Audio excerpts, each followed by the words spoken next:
Okay, that's not your average informational video. Wasn't that entertaining? I really encourage you guys to check out Kite and Key. They're doing great work, and they have a variety of videos. So these are the types of things you can share, right? Multi-generational approach to information. So make sure that you take advantage of all the different resources. We're grateful for them contributing. Okay, so our next panel is focused on water, and we are delighted to welcome our first two panelists for the Leadership Summit, who are going to bring really interesting and different perspectives. We like that at the Policy Circle. So we are delighted to have Roxy Ndebumadu, thank you, is a founder, technology leader, and elected official. Previously at Microsoft, Roxy spearheaded the modernization of the cloud businesses and the development of tactical and strategic work streams. She is currently at Twitch, where she focuses on trust and safety, leading the development of program management for strategy with engineering tools, policy actions, and law enforcement.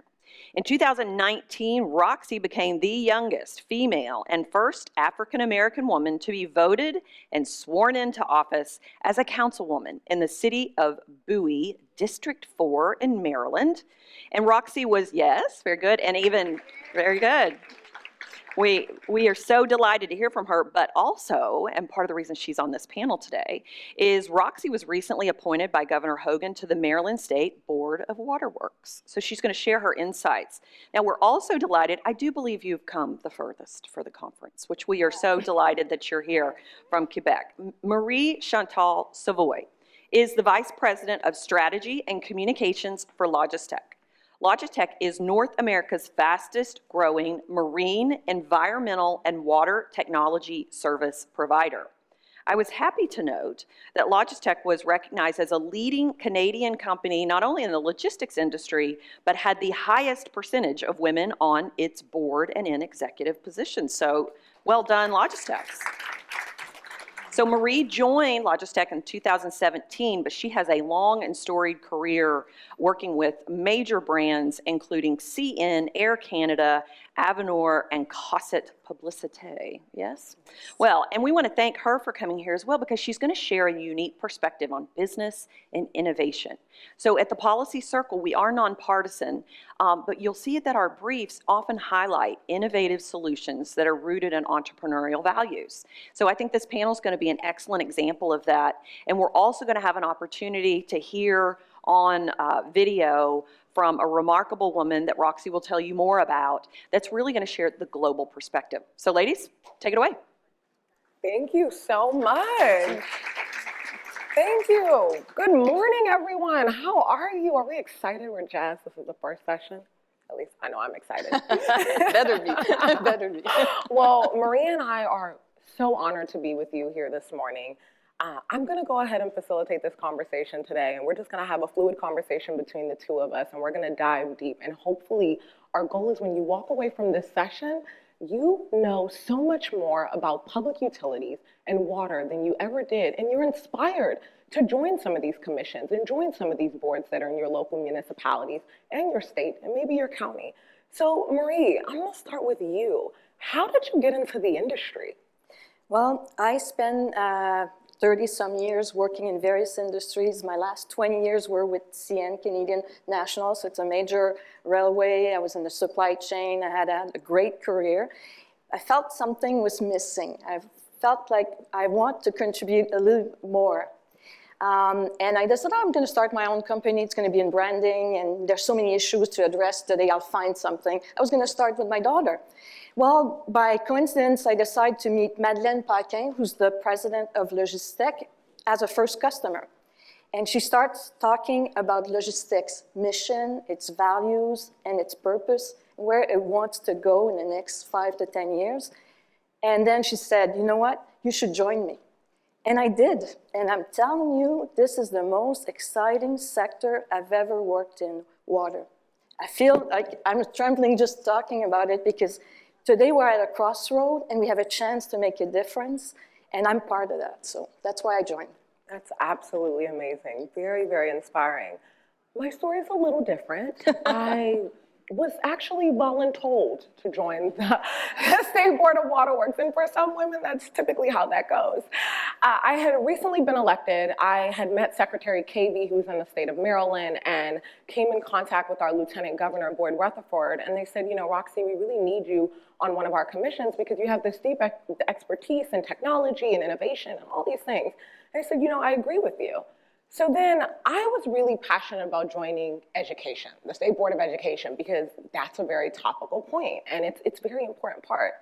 But then Secretary Cavey came to me and said, we have this board for waterworks. We think that's the perfect fit. And I was like, no, I don't know about that. I don't really have the expertise. I've never done that before. You know, I never really knew about the water system. I just know I pay my bill and that's pretty much as far as it goes. And he said, okay, well, this is an opportunity for you. And I thought about it and I said, you know, I think about Maslow's hierarchy of needs a lot. Two of those most important needs for me are safety and psychological. And water deals with a lot of that. In order for us to feel safe and in order for us to have psychological peace, you need the basic functionalities that contribute to your life. So I said, you know what, I'll take you up on this and I'm gonna learn about it and I'm gonna be there. But I want you to be okay with something. I'm gonna be that disruptive voice if we need that. Like none of this, sit in your place, know your place, all that. We're not doing that. Like, I'm gonna be that voice. And so ever since then, I've been on the board for about 2 years now. I've learned a lot, we've done a lot, and we'll talk more as we get further into the conversation about what we do on the State Board of Waterworks and how that plays a factor into the entire public utilities process, but that's pretty much my story. So now I wanna shift us over into systems thinking. And I wanna talk more about the role of a Public Utilities Commission at the state level, and then I also want to talk about who's typically in charge of water. From there, I want to shed a little bit more light on who basically controls and determines the quality of water. A lot of us don't know that that is set by EPA. So when you think about the Public Utilities Commission, a Public Utilities Commission is really responsible for regulating energy, telco, water, and sewage utilities. And from there, they're in charge of setting legislation and providing customer assistance to a lot of those consumers. Consumers in this case being us. We are the consumers of that. But then when you get down to a more granular level and you think about who actually controls the water in my area, most of the time that can be private. In rare cases, honestly, in rare cases is it ever private. And then oftentimes you see it at the county level. You also see it controlled sometimes by the state, that's very rare, but then it's often controlled at the municipal level. And in the city of Bowie, we have about 70,000 constituents. We are a large city, we have a $60 million budget, and we are the sixth largest city in the state of Maryland. So we own our own water system and we operate that. But the way that that really intersects and the way that even started out, because I know a lot of you are thinking, well, why would a municipality be in the water business in the first place? Why wouldn't that be controlled by a private entity? Or why wouldn't that be controlled by the state? Many years ago, we couldn't get access to WSSC. WSSC is typically the government-controlled body that controls water at the county level. We couldn't get access, they weren't in our area, and we really wanted to continue to develop our area. So we decided we're gonna take up this and we're gonna build it on our own. We're gonna do this, we're gonna lead this, we're gonna build out the infrastructure, we're gonna provide the water, we're gonna put this under public works, and we're gonna be able to provide the treatment processes. Well, we did that. We kept rates really, really, really low. But what ended up happening, because we kept rates low, and we've had the same pipes for 50 years, those pipes started rusting. And because those pipes started rusting, occasionally you'll have a consumer like ourselves, that's us in this case, who will receive certain types of rust or things in their water that is only prevented by a filtration system at the home level. So I wanted to walk you through that process because that's typically how it goes. And in certain cases, you have the county, a WSSC in that case, that would essentially control the water. And when you talk about controlling the water, I'm talking about providing it, I'm talking about maintaining the infrastructure, and I'm talking about filtering out and going through the process for the waste. So that's how I want you to think about water. And I want you to know quality of water, that's EPA. So if you have any questions or concerns, they are located in DC. You can see them there. I'm just kidding. But Marie, now I want to pivot over to you. Business innovation drives a lot of conservation. Efficient distribution and production treatment of water. Your company, Logistec, provides solutions in infrastructure refurbishing, water decontamination, water treatment plant. What are the decision makers who are willing, or who are those decision makers that are willing to take the risk? So let me take a second just to go back to Logitech. So totally unique combination. We're a leader in the marine industry, very traditional industry, and a leader in environment. And we're very proud of our ultra-proven solution. So it's a suite of solutions that first address and renew aging water infrastructure. So in the US, there's 200 miles of water main that needs to be renewed every year. In 2020, 12,000 miles were only renewed. That's very far from our goal. During that same time, every 2 minutes, there was a water break main. Like right now, there might be one ongoing right here in West Palm Beach. That meant that 6 billion gallons of water that had been treated every day is lost. That's the equivalent of 9,000 Olympian swimming pool. So that's our first area of focus.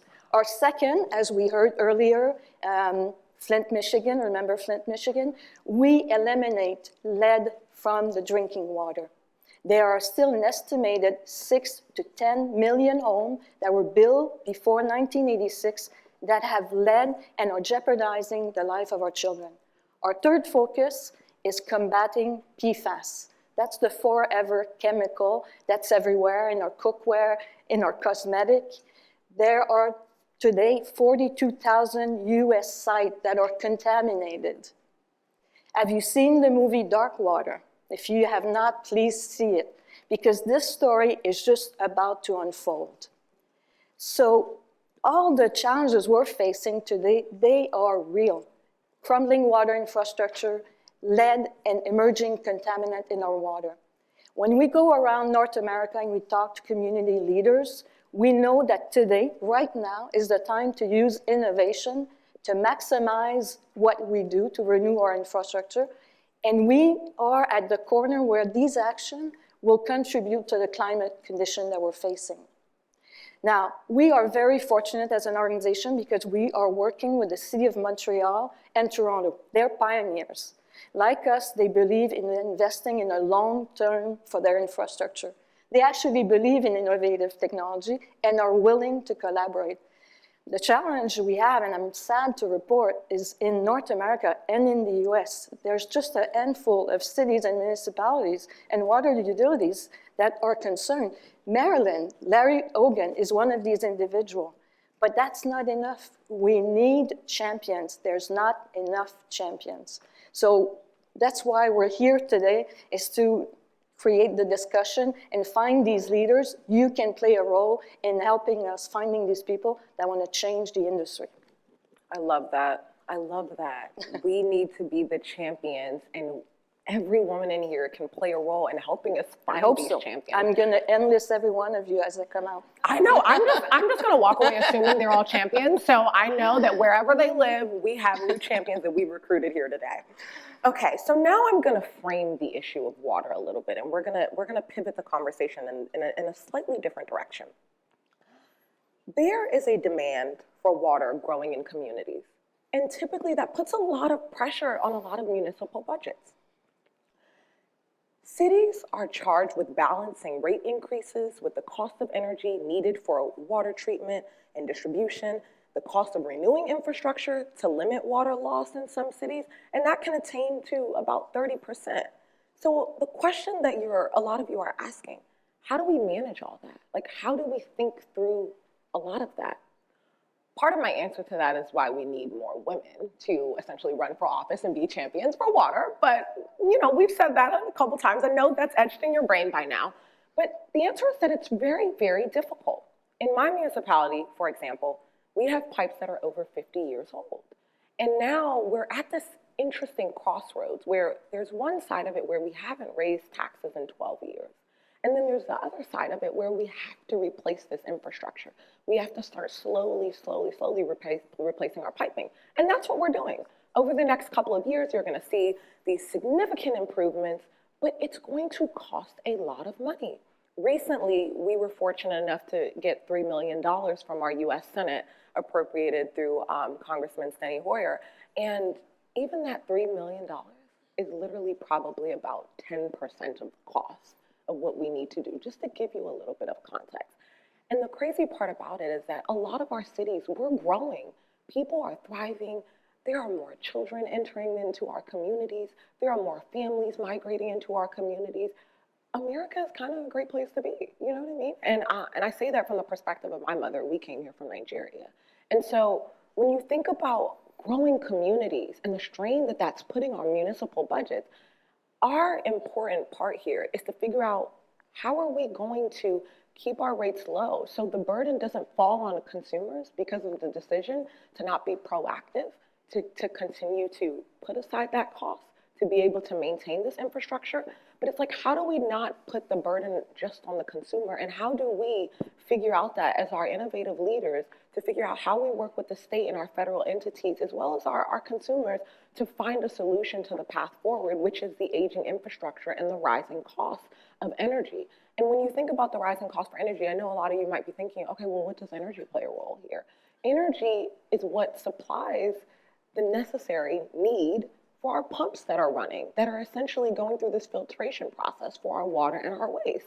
Many municipalities who do control their water systems, for Bowie in specific, we get our water from an aquifer, which means that we drill 1,000 feet down, we get the water from, below the earth back in time.